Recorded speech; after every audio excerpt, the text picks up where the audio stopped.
ભાવનગર શહેરમાં રોજબરોજ મારામારી, તોડફોડ, લુખાગીરી જેવા બનાવો સામાન્ય બની ગયા છે. પોલીસ તંત્રનો આવારા તત્વોમાં કોઈ ખોફ રહ્યો જ નથી, તે સ્પષ્ટપણે સમજી શકાય છે. સામાન્ય માણસને ઘરની બહાર નીકળવું મુશ્કેલ બની ગયું છે અને ભયના ઓથા તળે ઘરની બહાર નીકળે છે કે કોઈ નશાખોર માથાકૂટ નહીં કરે ને. હાલ શહેરી અને કાયદો વ્યવસ્થા સાવ કોથળી ગઈ છે. હાલ શહેરની કાયદો વ્યવસ્થા સાવ કોથળી ગઈ છે. ત્યારે વધુ એક બનાવ શહેરના સુભાષનગર રજપૂતવાડામાં બનવા પામ્યો હતો, જેમાં ગત મોડી રાત્રિના અવારે સમયે પથ્થરોના ઘા મારી 3 ગાડીઓના કાચ તોડી નાખ્યા હતા અને તોડફોડ કરવામાં આવી હતી, જેમાં ગાડી માલિકને ભારે નુકસાન થવા પામ્યું હતું.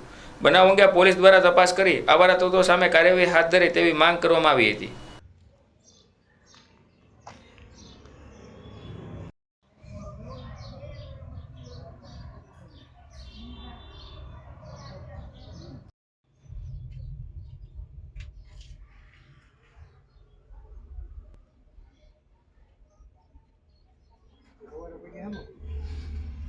રફીકભાઈ કલાણીયા, સુભાષનગર રજપૂતવાડામાં આપણે 3 ઇકોને અલગ અલગ જગ્યાએ ઈટડાથી કાચ ફોડવામાં આવ્યા છે. એક ગાડીનો કાચ ગણીએ તો 7,500 રૂપિયાનો થાય.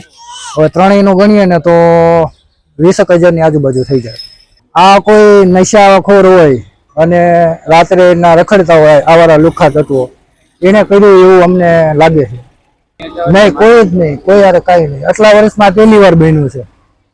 કયો વિસ્તાર છે? સુભાષનગર રજપૂતવાડા.